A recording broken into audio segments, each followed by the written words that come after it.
Hello everyone and welcome back to GroLeafy. Today we are going to focus on the most important things that need to happen in August, one of the hottest months of the year. So make sure that you watch this video because they're going to be very important things that you need to consider as a gardener. Let's go.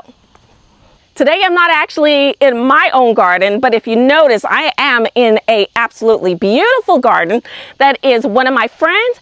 And I am so grateful that my friend allowed me to be able to do a video here. And so, you know, even when I travel, I'm like, love to do videos. So who knows, I might be in your town one day and just let me know. I might even come out there and do a video. But absolutely beautiful, and I just enjoy walking through even other people's gardens because there are many things that we need to learn. But as we walk through this garden, I see things that are going really well, and then I see things that we need to also pay attention to and tune in that I would love for you all to also know about. I first want to give you a quick look at this garden area. It is just absolutely beautiful, filled with 11 large, deep-sized raised beds. There's even a beautiful little greenhouse that's over there, and it's just surrounded by beautiful trees, and you can hear just the nature that is just resonating around in the sounds.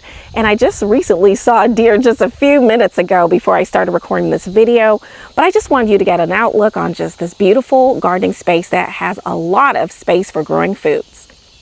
Some of you may not have even started your garden yet, and you're just wondering, is there time to start a garden? Yes, there still is time to start a fall garden, and really particularly for those that are really concerned are the ones where their first frost date will be in mid-October to maybe November, and some even early September, where it's getting really close though.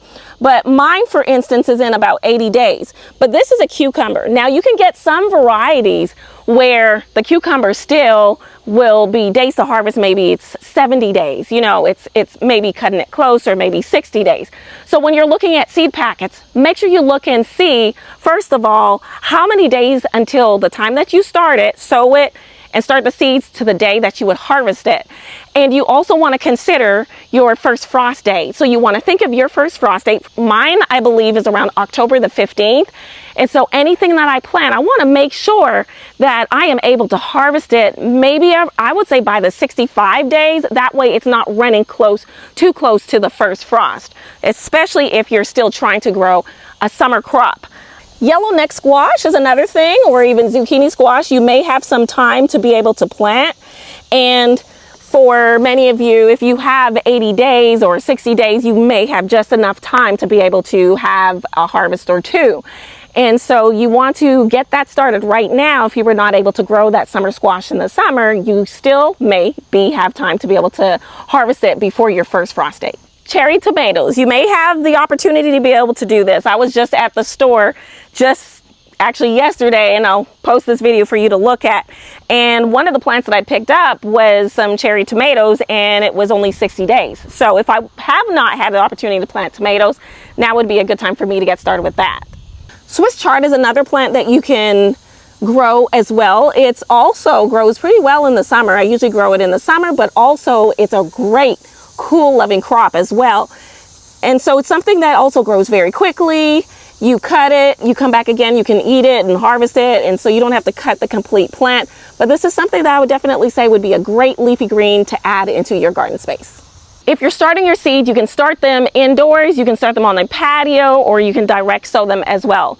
Just know if you're starting them indoors, you're going to have to harden them off. Here's a video that goes more deeply into hardening off your plant so that it acclimates into the weather. And if you're starting them on a patio, then there's that less of that hardening off. It's already outdoors, so you don't really have to do that. But, you know, still maybe give it just a couple of days because you're taking it from an enclosed area on your patio into that direct sunlight for at least 6 to 8 hours of sun.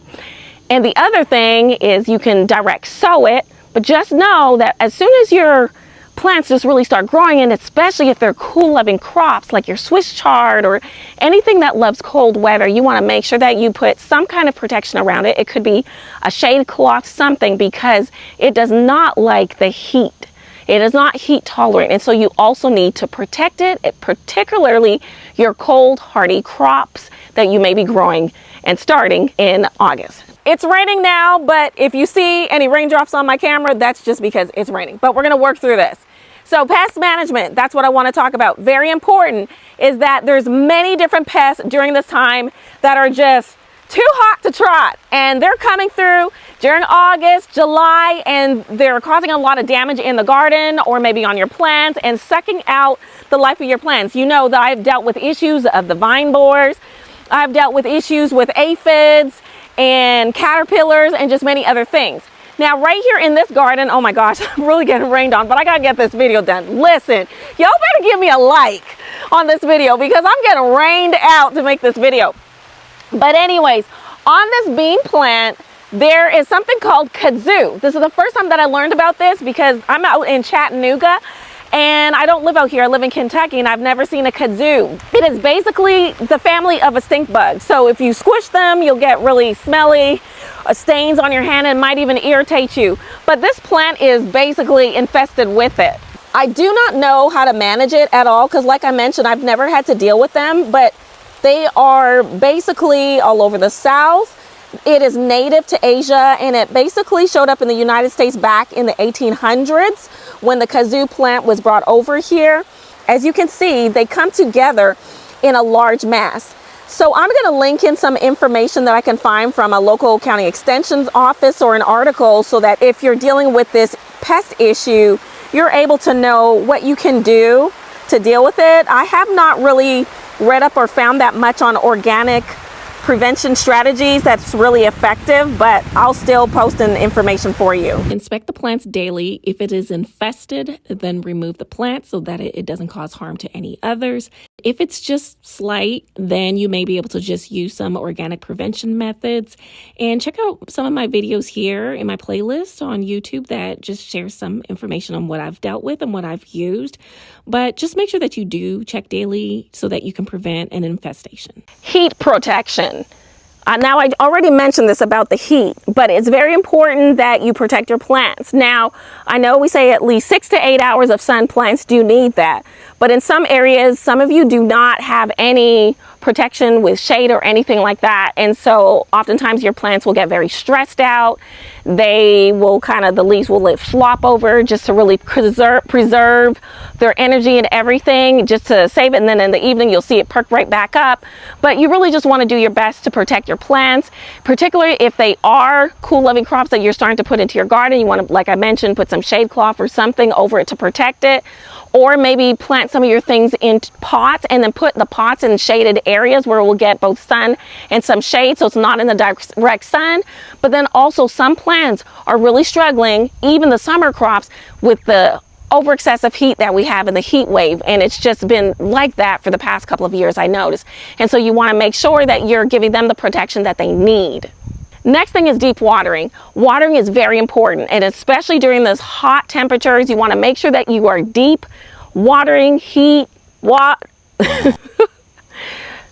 to make sure that you are deep watering. For example, last year I had some cucumbers and they were producing a lot of flowers, but they were not popping out. It was my cucamelons. And I was like, what is going on? But I was not deep watering enough for those plants. And so as soon as I started deep watering, which that is a practice that I've been doing, but I think I was skipping that one a little bit on the cucumbers because they were in pots, and pots tend to dry out much quicker. And so I needed to deep water more often. And then as soon as I did that, they just started popping out. So I get a lot of questions about this. Actually, this year I did, and it's regarding their cucumber plants not popping out and they have flowers, and I'm like, try the deep watering first. And so just remember that you got to deep water because during this season it is very hot. August is one of the hottest months, and so you want to make sure that your plants are getting what they need or they won't be able to really produce those fruits. And for example, the squash plants, the cucumbers, your tomatoes, they all require a lot of water. They are very thirsty plants, and we need to make sure that we are deep watering. Weed control. Get rid of the weeds, especially the weeds that are going to seed. You don't want those seeds to start you know, dropping, and then now you have for next year a big problem, an issue with weed control. So you want to control the weeds that are in your garden. If you have mulch over it, that's really wonderful. Then it will suppress some of the weeds. Whatever you need to do to suppress weeds. This week I actually went through my garden pathways and just pulled a lot of weeds that had grown in. I didn't really have time to pull them, but I went and pulled them, laid down landscape fabric, and then laid down a layer of mulch on top of that.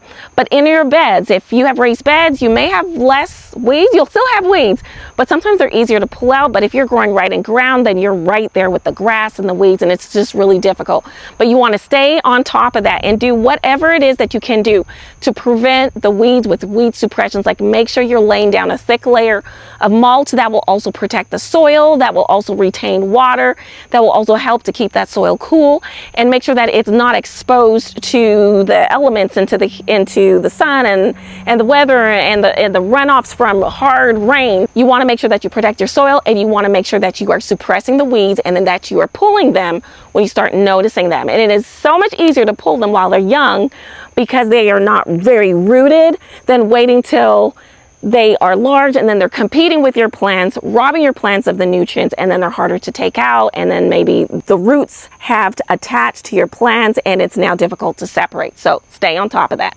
Harvest your crops regularly. If you got your long neck squash, your zucchini squash, harvest them regularly, because in that way that they will encourage a growth of some more growing. Same thing with your cucumbers, your tomatoes.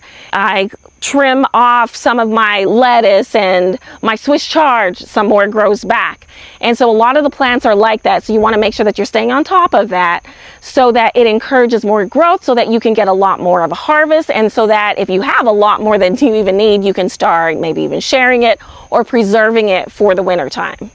Now, along with the harvesting is deadheading. Deadheading has to do with cutting off the dead flowers of, maybe it might be your zinnias or your marigolds or just any other flowers that you're using within your garden area, and they maybe have gone to seed or about to go to seed. Deadhead it.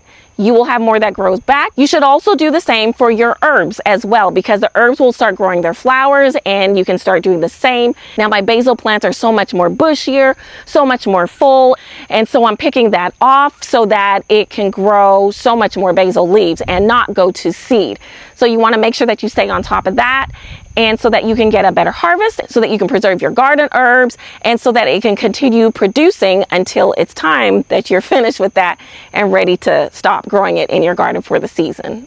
All right, so it's actually nighttime, so I really need to stop making this video, but I hope that this was helpful. I am going to go more in depth in August regarding transplanting, starting your seeds, whether it's indoors or on the patio, and then getting them into your garden so that you can at least have one good harvest before your first frost date. If you like this video, please give me a thumbs up, a like. It really does actually help my channel when I get that support, and it helps me to be able to produce more content that you like. I really enjoy doing this. I love spending this time with you all, but just remember to grow, eat, and self-care. Bye.